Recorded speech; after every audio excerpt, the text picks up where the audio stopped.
بسم اللہ الرحمن الرحیم الحمد للہ رب العالمین والصلاة والسلام علی نبیہ الکریم وعلی آلہ واصحابہ واتباعہ اجمعین اما بعد۔ پہلے ایک بات کی طرف توجہ دلانا چاہتا ہوں، وہ یہ کہ گزشتہ درس میں ایک لفظ آیا تھا مخبتین۔ یہ لفظ سبقت لسانی سے کہہ لیں یا بے خیالی میں اس کا تلفظ غلط ہوا تھا، یعنی اس کے تلفظ میں مجھ سے غلطی ہو گئی تھی، تو یہ لفظ مخبتین ہے۔ سامعین کرام سے درخواست ہے کہ اس کی تصحیح کر لیں۔ گزشتہ درس ہم نے چھوڑا تھا اور وہاں پہ سلیمان بن عبد الملک نے اپنے بیٹوں سے علم کے بارے میں کچھ باتیں کہی تھیں۔ آگے مصنف کہتے ہیں کہ لم یکن سلیمان بن عبد الملک مبالغا فیما قالہ لابنہ فی شأن العلم۔ سلیمان بن عبد الملک نے اپنے بیٹے سے علم کے بارے میں جو کہا تھا اس میں انہوں نے کوئی مبالغہ آرائی نہیں کی تھی، بلکہ حقیقت یہ ہے کہ فقد كان عطاء بن ابی رباح فی صغرہ عبدا مملوکا لامرأة من اہل مکہ غیر ان اللہ جل وعز اکرم الغلام الحبشی بأن وضع قدميه منذ نعومة أظفاره في طريق العلم فقسم وقته أقساما ثلاثة۔ عطاء ابن ابی رباح اپنے بچپن میں مکہ کی ایک خاتون کے غلام تھے، لیکن یہ ہوا کہ اللہ تعالی نے اس حبشی غلام کا اکرام اس طرح کیا کہ اس کے قدموں کو بچپن ہی سے علم کے راستے پہ ڈال دیا۔ تو اس غلام نے اپنے وقت کو 3 حصوں میں تقسیم کیا۔ قسم جعلہ لسیدتہ یخدمها فیہ احسن ما تکون الخدمہ ویؤدی لها حقوقها علیہ اکمل ما تؤدی الحقوق۔ پہلی قسم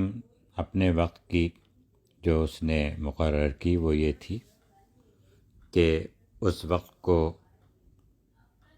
انہوں نے اپنی سیدہ یعنی اپنی آقا خاتون کے لیے خاص کر دیا۔ اس میں وہ اس کی خدمت کرتے اور جتنی اچھی خدمت کر سکتے تھے کرتے، اور جو ان کے حقوق تھے اس پر وہ ان کو مکمل طور پہ ادا کرتے۔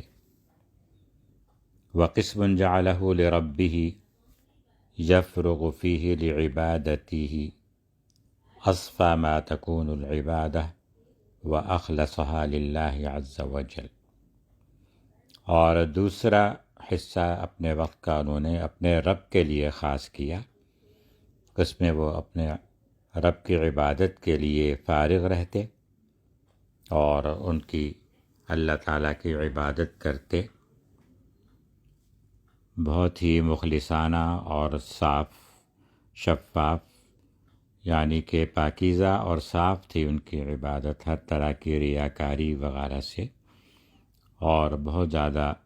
اخلاص کے ساتھ اللہ تعالیٰ عز و جل کی عبادت کرتے۔ وقسم جعلہ لطلب العلم، اور تیسرا حصہ وقت کا جو انہوں نے بنایا تھا، جو مقرر کیا تھا، وہ علم کے حصول کے لیے، طلب علم کے لیے تھا۔ حیث اقبل علی من بقی حیا من صحابۃ رسول اللہ صلی اللہ علیہ وسلم وطفق ینہل من مناہلہم السرۃ الصافیہ۔ وہ اس طرح کے حضور اکرم صلی اللہ علیہ وسلم کے صحابہ میں سے جو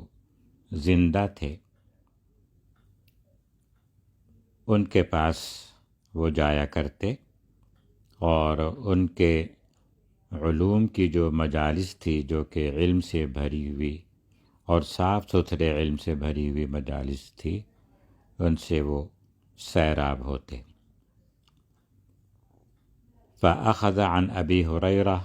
وعبد الله بن عمر وعبد الله بن عباس وعبد الله بن الزبير وغيرهم من الصحابة الكرام رضوان الله عليهم حتى امتلأ صدره علما وفقها ورواية عن رسول الله صلى الله عليه وسلم۔ تو انہوں نے حضرت ابو ہریرہ، عبداللہ ابن عمر، عبداللہ ابن عباس، عبداللہ ابن الزبیر اور ان کے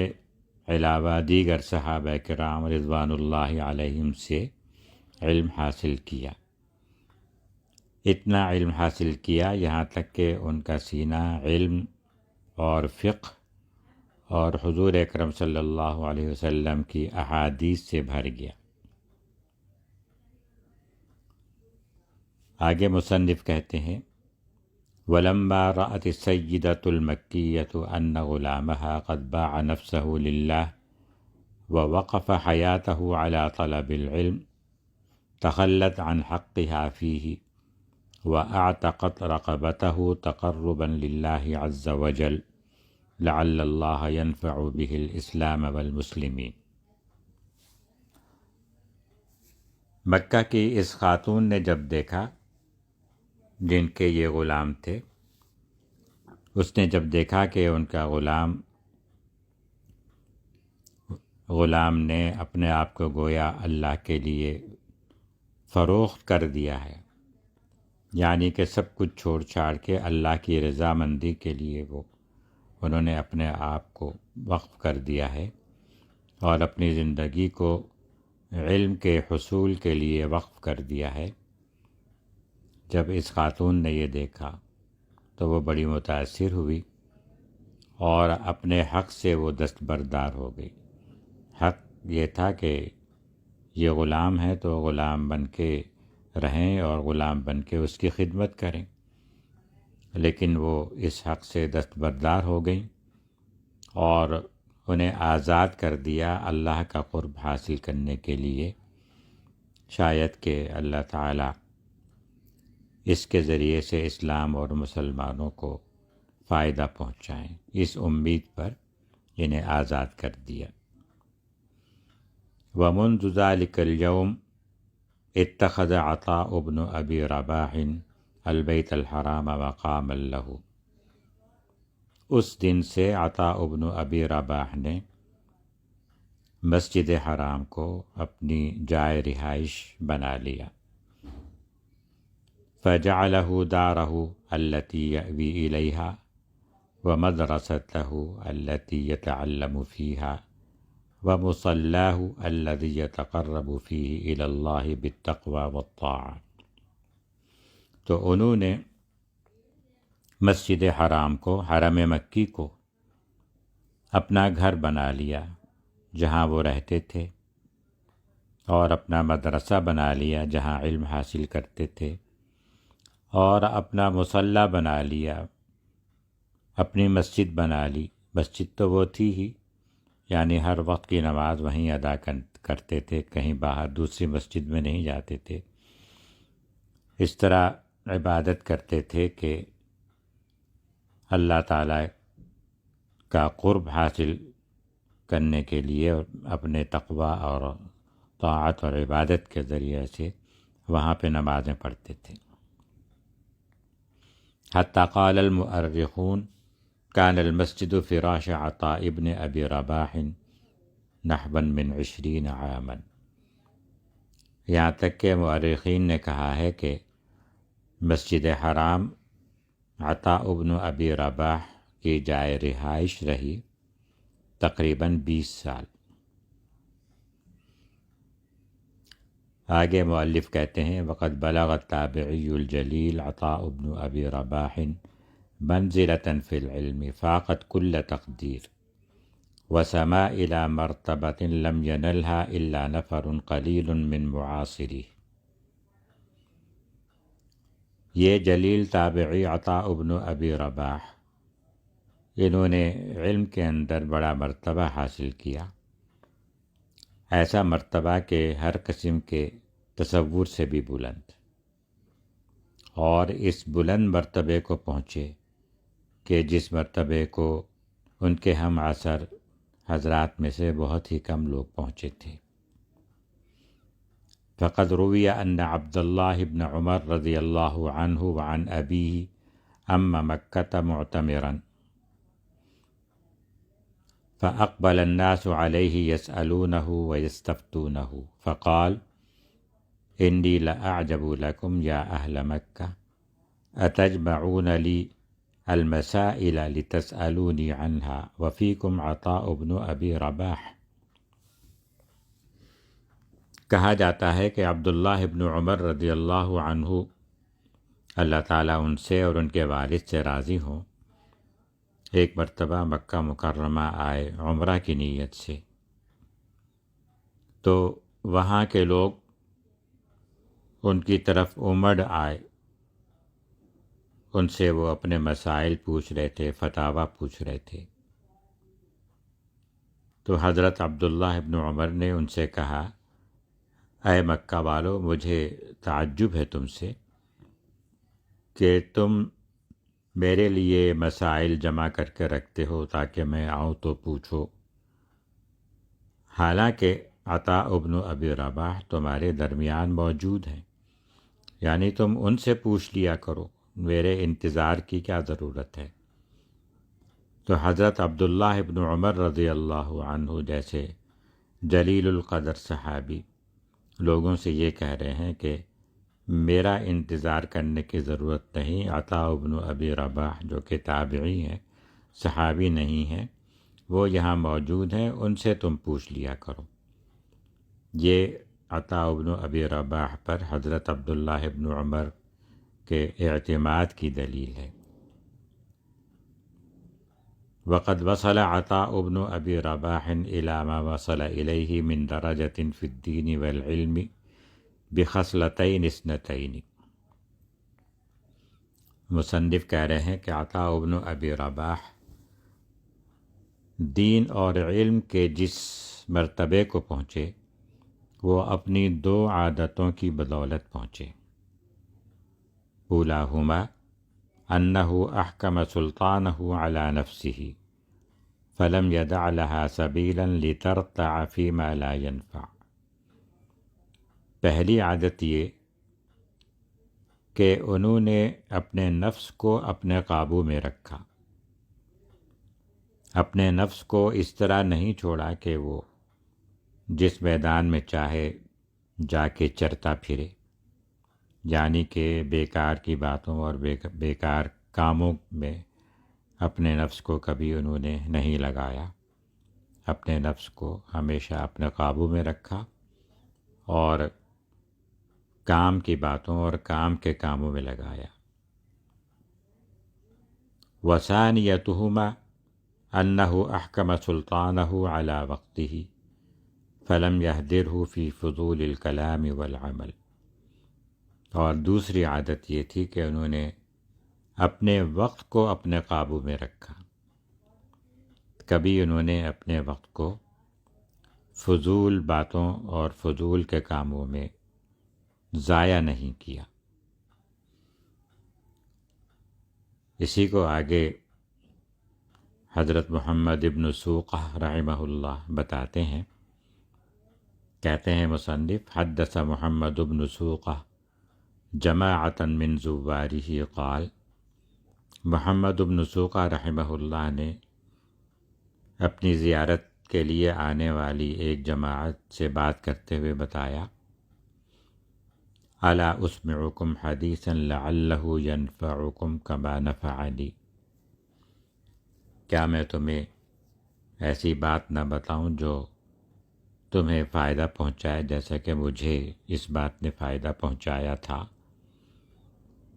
قالوا بلا، انہوں نے کہا کہ ہاں کیوں نہیں، بتائیے۔ قال نصحني عطاء بن ابی رباح ذات یوم فقال یا ابن اخی ان الذین من قبلنا كانوا یکرہون فضول الکلام۔ انہوں نے کہا کہ عطاء بن ابی رباح نے ایک دن مجھ سے کہا، اے میرے بھتیجے، جو لوگ ہم سے پہلے گزرے ہیں یعنی صحابہ کرام رضوان اللہ علیہم، یہ لوگ بیکار باتوں کو ناپسندیدہ کرتے تھے، بیکار باتوں کو ناپسند کرتے تھے، بیکار کے کاموں اور باتوں کو ناپسندیدہ رکھتے تھے۔ فقلت وما فضول الکلام عندهم، میں نے کہا کہ ان کے نزدیک بیکار باتیں کیا تھیں؟ فقال كانوا يعدون كل كلام فضولا ما عدا كتاب الله عز وجل أن يقرأ ويفهم وحديث رسول الله صلى الله عليه وسلم أن يروى ويدرى أو أمرا بمعروف ونهيا عن منكر أو علما يتقرب به إلى الله تعالى أو أن تتكلم بحاجتك ومعيشتك التي لا بد لك منها۔ انہوں نے کہا کہ وہ حضرات ہر اس بات کو فضول اور بیکار سمجھتے تھے جو کہ اللہ تعالیٰ کی کتاب قرآن کریم کی درس و تدریس اور اس کی قرأت اور اس کو سمجھنے کی کوشش کے علاوہ کوئی بات ہو، اور رسول اللہ صلی اللہ علیہ وسلم کی حدیث کی روایت اور درایت یعنی اس کی روایت اور سمجھنے کی کوشش، افہام و تفہیم حدیث کی، اس کے علاوہ ہو، او امرا بمعروف و نہی عن منکر، یا یہ کہ امر بالمعروف اور نہی عن المنکر کے سوا کوئی اور بات ہو، او علما یتقرب به الی اللہ تعالی، یا کوئی ایسا علم جو کہ جس کے ذریعے سے اللہ کا قرب حاصل کیا جاتا ہو، او ان تتکلم بحاجتک ومعیشتک التی لا بد لک منہا، یا یہ کہ کوئی ایسی بات کرو تم جو کہ تمہاری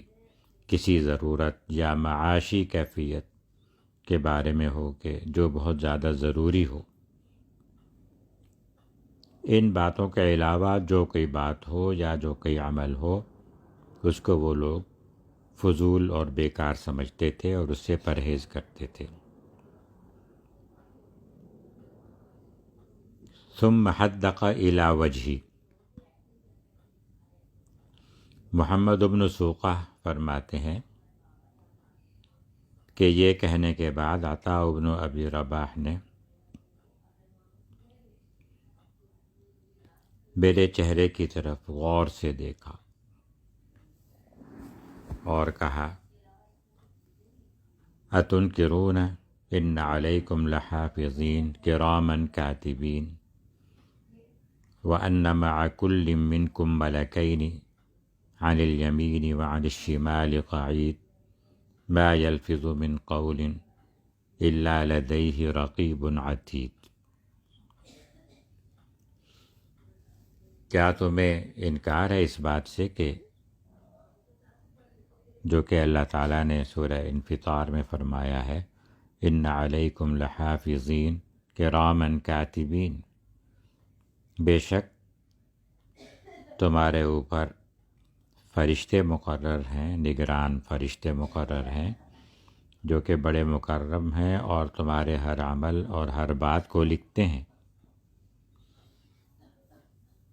اور کیا تمہیں انکار ہے اس بات سے کہ جو کہ اللہ تعالیٰ نے سورہ قاف میں کہی ہے عن الیمین وعن الشمال قعید ما یلفظ من قول الا لدیہ رقیب عتید۔ ہر انسان پر 2 فرشتے مقرر ہیں جو اس کے دائیں اور بائیں طرف بیٹھے ہوئے ہیں، اور یہ شخص جو بھی بات کرتا ہے تو یہ فرشتے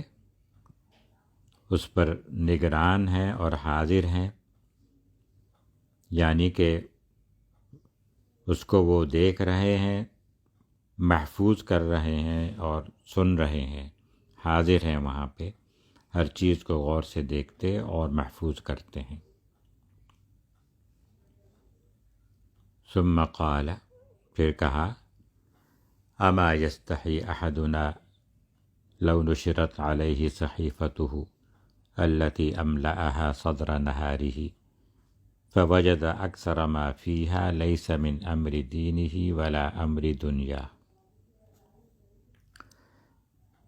ہم میں سے کسی کو کیا اس بات سے شرم نہیں آتی کہ اگر اس کے اوپر اس کا صحیفہ کھول دیا جائے، اس کا وہ صحیفہ جو کہ اس کے اعمال کا صحیفہ ہے، اور وہ اس پر کھول دیا جائے، اور صرف اتنا کھولا جائے جو کہ اس نے دن کے شروع کے حصے میں بھرا ہے۔ دن کے شروع کے حصے میں جو تھوڑا سا حصہ ہوتا ہے، اس میں جو اس نے اعمال کیے ہیں اور وہ اعمال اس صحیفے میں لکھے گئے ہیں، اگر صرف اتنا سا حصہ کھول دیا جائے تو وہ شخص اس میں جو زیادہ اپنے اعمال پائے گا یا جو زیادہ اپنی باتیں پائے گا، تو وہ اس کے دین اور دنیا دونوں میں سے کسی سے بھی تعلق نہیں رکھتی ہوں گی، بلکہ بیکار کی اور فضول باتیں اور فضول کام ہوں گے۔ تو انسان اتنے فضول کام اور اتنی فضول باتیں کرتا ہے کہ دن کے ایک چھوٹے سے حصے کا اگر ریکارڈ اس کے سامنے پیش کر دیا جائے تو اس کو یہ پتہ چلے گا کہ اس نے جو کچھ باتیں اور جو کام کیے ہیں وہ سب بیکار کی باتیں اور بیکار کے کام تھے، کم از کم یہ کہ اکثر بیکار کی باتیں اور اکثر بیکار کے کام تھے۔ تو یہ بڑے شرم کی بات ہے۔ انسان کو چاہیے کہ فضول باتوں اور فضول کاموں سے پرہیز کریں۔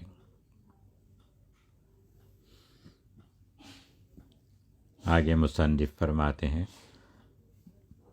وَلَقَدْ نَفَعَ اللَّهُ عَزَّ وَجَلَّ بِعِلْمِ عَطَاءِ ابْنِ أَبِي رَبَاحٍ طَوَائِفَ كَثِيرَةً مِّنَ النَّاسِ مِنْهُمْ أَهْلُ الْعِلْمِ الْمُتَخَصِّصُونَ وَمِنْهُمْ أَرْبَابُ الصَّنَاعَاتِ الْمُحْتَرِفُونَ وَمِنْهُمْ غَيْرُ ذَلِكَ۔ اللہ تعالیٰ نے عطا ابن ابی رباح کے علم سے بہت لوگوں کو فائدہ پہنچایا۔ ان لوگوں میں ایسے لوگ بھی ہیں جو کہ اہل علم ہیں، پڑھے لکھے ہیں، علماء ہیں، اور وہ علم ہی ان کا تخصص ہے، اور ایسے لوگ بھی ہیں جو اہل علم نہیں ہیں، مختلف کام کرتے ہیں، اور ان کے علاوہ عام لوگ بھی ہیں۔ اہل علم تو ظاہر ہے کہ انہوں نے علم حاصل کیا،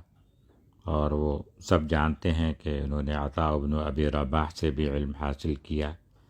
کیا علم حاصل کیا، یہ انہوں نے آگے جو پہنچایا تو اس سے سب پر واضح ہو گیا کہ انہوں نے عطا ابن ابی رباح سے بہت علم حاصل کیا۔ لیکن عام لوگ یا جن کا عام سا پیشہ تھا، مختلف پیشے کے لوگ، اس کی ایک مثال یہاں دی ہے۔ فرماتے ہیں، حدث الامام ابو حنیفہ عن نعمان عن نفسه قال کہتے ہیں حدث الامام ابو حنیفہ النعمان عن نفسه قال، امام ابو حنیفہ نعمان بن ثابت، امام ابو حنیفہ رحمہ اللہ تعالی، انہوں نے اپنے بارے میں بتایا ہے اور کہا ہے، یہ بات امام ابو حنیفہ کی ہے، مثال میں امام ابو حنیفہ کا ذکر کیا ہے، چونکہ امام ابو حنیفہ ایک بہت بڑے فقیہ، بہت بڑے محدث، بہت بڑے عالم تھے، بلکہ دنیا کے سب سے بڑے فقہاء اور بڑے علماء، یا یوں کہہ سکتے ہیں کہ سب سے بڑے فقیہ تھے۔ ان کا ذکر کرنے میں یہ حکمت ہے کہ اندازہ ہو سکے کہ جب اتنے بڑے فقیہ اور عالم اور محدث نے یہ بات کہی ہے کہ انہوں نے حضرت عطا سے حاصل ہونے والا علم عام لوگوں کے ذریعہ بھی حاصل کیا ہے، تو باقیوں کا کیا حال ہوگا؟ تو امام ابو حنیفہ فرماتے ہیں، اخطأت فی خمسۃ ابواب من المناسک بمکہ فعلمنیہا حجام۔ میں مکہ مکرمہ آیا ہوا تھا حج کے لیے، تو مناسک حج میں 5 مختلف مسائل میں نے غلطی کی، تو ایک حجام نے مجھے وہاں پر میری غلطیوں کی اصلاح کی۔ بتانا یہ چاہ رہے ہیں کہ ایک عام سا آدمی جو کہ حجام ہے، نائی ہے، حجام ویسے تو زیادہ تر عربی زبان میں پچھنے لگانے والے کو کہتے ہیں، لیکن کبھی کبھی نائی کو بھی کہہ دیتے ہیں، تو یہاں پر نائی مراد ہے۔ ویسے عام طور پہ اسے حجام نہیں، حلاق کہا جاتا ہے، لیکن یہاں پہ حلاق ہی مراد ہے، یعنی حجام سے مراد حلاق یعنی نائی ہے، پچھنے لگانے والا نہیں ہے، جسے کپنگ کرنا کہتے ہیں۔ تو یہاں پہ کپنگ کرنے والا مقصود نہیں ہے، بلکہ نائی مقصود ہے۔ امام صاحب فرماتے ہیں، وَذَلِكَ أَنِّي أَرَدْتُ أَنْ أَحْلِقَ لِأَخْرُجَ مِنَ الْإِحْرَامِ فَأَتَيْتُ حَلَّاقًا وَقُلْتُ بِكَمْ تَحْلِقُ لِي رَأْسِي فَقَالَ هَدَاكَ اللَّهُ النُّسُكُ لَا يُشَارَطُ فِيهِ اجلس وَأَعْطِ مَا يَتَيَسَّرُ لَكَ۔ پہلی بات تو یہ ہے کہ انہوں نے بتایا تھا کہ 5 مسائل میں اس حجام نے میری اصلاح کی تھی۔ پہلا مسئلہ بتا رہے ہیں، کہتے ہیں کہ جب میں حج سے فارغ ہوا، حج ہوگا یا ممکن ہے عمرہ ہو، یہاں اس کا تذکرہ نہیں ہے، بہرحال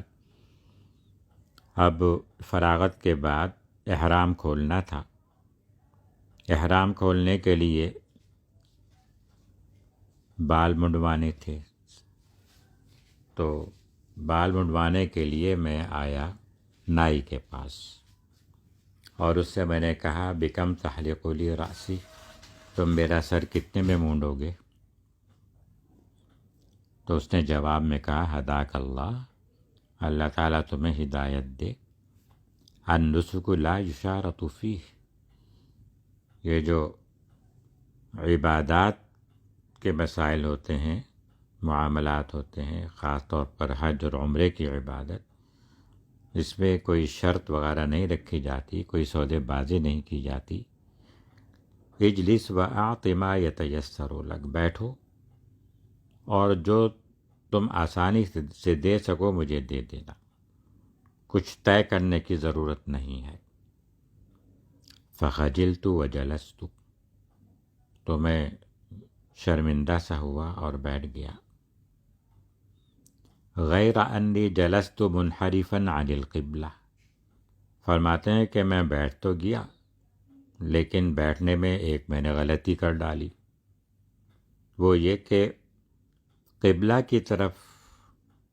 رخ کر کے نہیں بیٹھا، دوسری طرف رخ کر کے بیٹھا۔ فأومأ إلي بأن أستقبل القبلة ففعلت، تو اس نے مجھے اشارے سے کہا، نائی نے مجھے اشارے سے کہا کہ قبلہ کی طرف رخ کرو، تو میں نے قبلہ کی طرف رخ کر لیا۔ وازددت خجلا على خجلی، اور فرماتے ہیں کہ اب میری شرمندگی اور زیادہ بڑھ گئی۔ ثم اعطيته رأسي من الجانب الأيسر ليحلقه، پھر اس کے بعد میں نے تیسری غلطی کر ڈالی، میں نے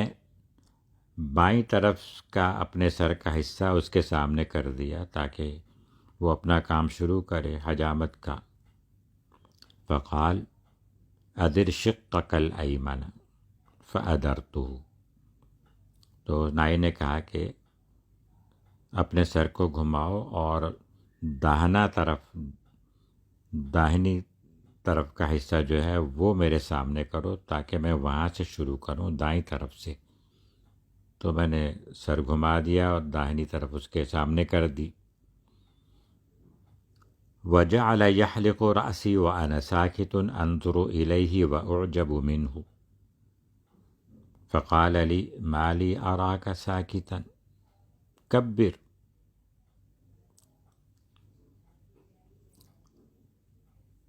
اس کے بعد وہ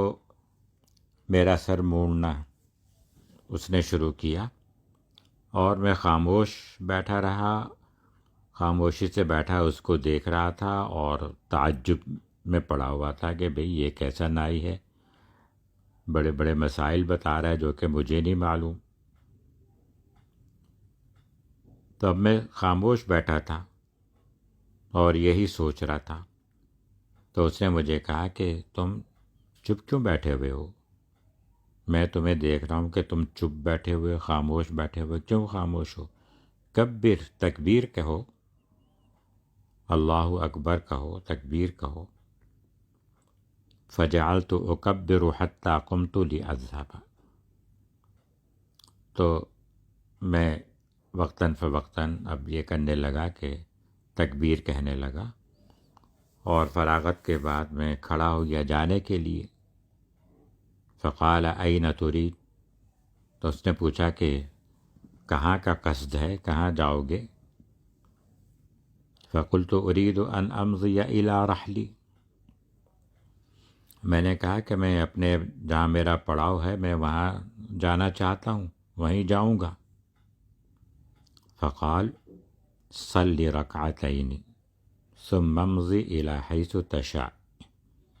تو اس نے کہا کہ پہلے 2 رکعتیں پڑھو، اس کے بعد جہاں چاہو جاؤ۔ فصلیت رکعتین،